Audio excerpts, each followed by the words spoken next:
Baba, katika jina la Yesu, ninaomba roho ya ufahamu na uelewa.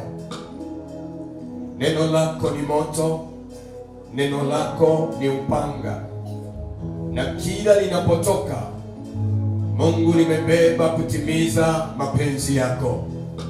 Hivyo Mungu, ninaomba kila atakayelisikia likafungue ufahamu wake wa ndani, ili akapate kuelewa ni nini Mungu nasema naye.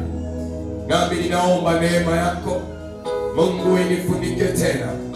Baba, unipe kibali ili niyanene maneno yako sawa sawa na mapenzi yako.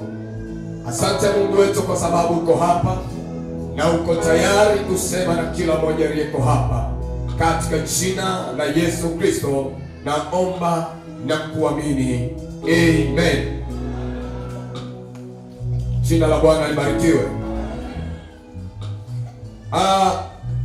Naomba unipe nafasi tuweze kuendelea katika kipindi chetu kinachoendelea. Leo tumeingia siku ya 21 kama nilipotangulia kusema hapo mwanzo, na tunaendelea na maombi yetu ya siku 91. Asubuhi ya leo ninataka nikukaribishe ili tuweze kujifunza neno la Mungu pamoja. Somo letu tunaloendelea nalo ni kuvuka vikwazo vya ndoto zako. Ni kuvuka vikwazo vya ndoto zako. Hilo ndio somo tulilonalo, tumeanza nalo na tunaendelea. Na mahali tumefika, tuko sehemu C, kipengele namba 7. Sehemu C inasema nguvu ya Mungu ndani yako inaondoa kilichoingia ndani yako hata kama ni kwa siri. Tuko sehemu ya 7 ambayo tunaangalia mambo ya msingi sana.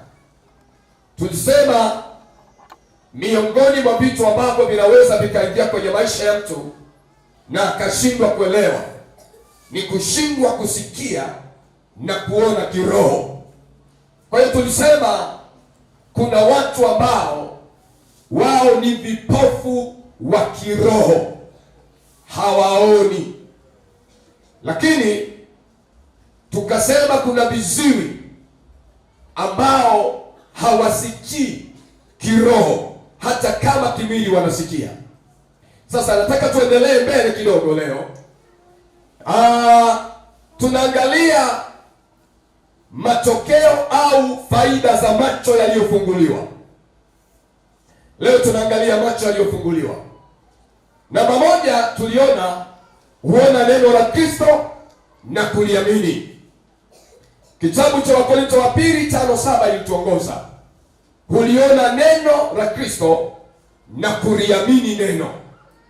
Ili mtu aweze kuliona neno na kuliamini neno, ni mpaka awe ana macho ya kiroho, lakini ana masikio ya kiroho.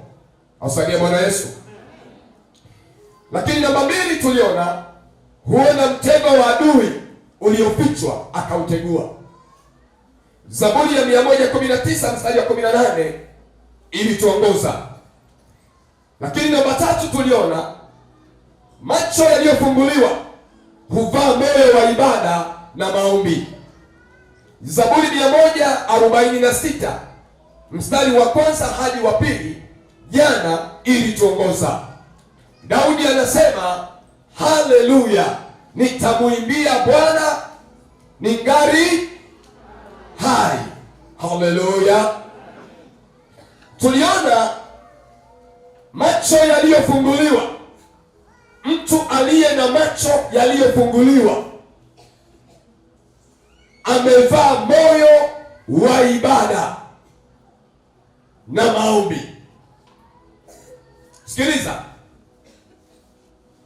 ili uone thamani ya ibada,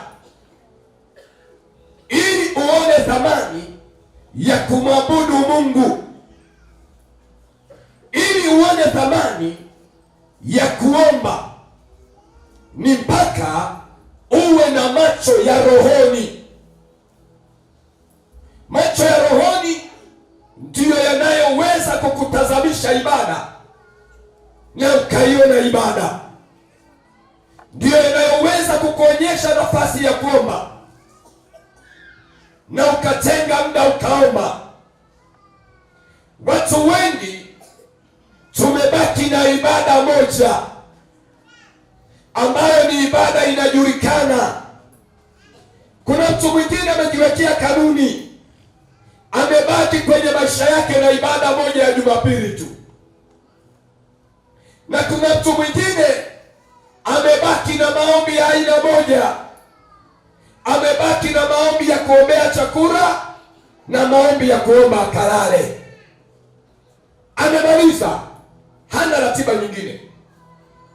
Sikiliza, jana tulizungumza na tuliona macho ya nyama yanakuonyesha usiache kufanya kazi, kwa sababu usipofanya kazi utafilisika. Hata kama ni muda wa ibada, macho ya nyama yanakuonyesha nenda kwenye biashara, usifunge duka. Macho ya nyama yanakuonyesha haya masaa mawili yaliyobaki mbele yako unaweza ukauza, subiria wateja. Hayo ni macho ya nyama. Macho ya nyama yanakuonyesha umechoka, huwezi kuomba.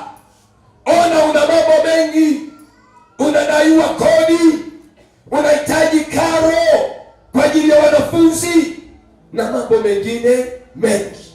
Hiyo ni kazi ya macho ya nyama. Macho ya nyama siku zote huwa yamevaa kuogopa. Macho ya nyama siku zote huwa yamevaa kushindwa. Macho ya nyama siku zote huwa yamevaa kukata tamaa. Macho ya nyama siku zote huwa yanaona kuferi, hayaoni kufaulu. Asalie Bwana Yesu. Tukasema walio na macho ya ndani ya rohoni hawatembei chini ya utumwa wa biashara yao. Acha nirudie sawa sawa. Watu walio na macho ya rohoni hawatembei chini ya mamlaka ya kazi zao, hawatembei chini ya matakwa ya biashara yao, wanatembea chini ya matakwa ya aliyewapa biashara. Ndiyo maana ukifika mtaa wa ibada, mtu yuko tayari akusanye bidhaa yake, aingize ndani, afunge. Anakwenda wapi? Kwa yeye aliye chanzo cha biashara yake. Haleluya, haleluya. Kwa yeye aliye chanzo cha bodaboda yake, kwa yeye aliye chanzo cha daradara yake, kwa yeye aliye chanzo cha meza yake, kwa yeye aliye chanzo cha duka, kwa yeye aliye chanzo cha kazi anayoifanya, yuko tayari kufunga na aende akaseme na yeye aliyempa hivyo alivyo navyo. Hayo ni macho ya ndani. Macho ya ndani hayaoni kufilisika kwa sababu ya masaa mawili. Macho ya ndani hayaoni kufilisika kwa masaa mawili, wala yanaamini. Macho ya ndani, yule aliyenifanya nisimame hapa na aliyenipa hiki nilicho nacho, nikienda kumwabudu na nikafanya ibada naye, ninaamini bado ana uwezo wa kunipa vitu vingine vingi hata zaidi ya hivi nilivyo navyo. Kwa hiyo anatoka na ujasiri, anafunga meza yake ya useremala, anaingia kwenye ibada. Macho ya wapi? Ya ndani. Asalie Bwana Yesu.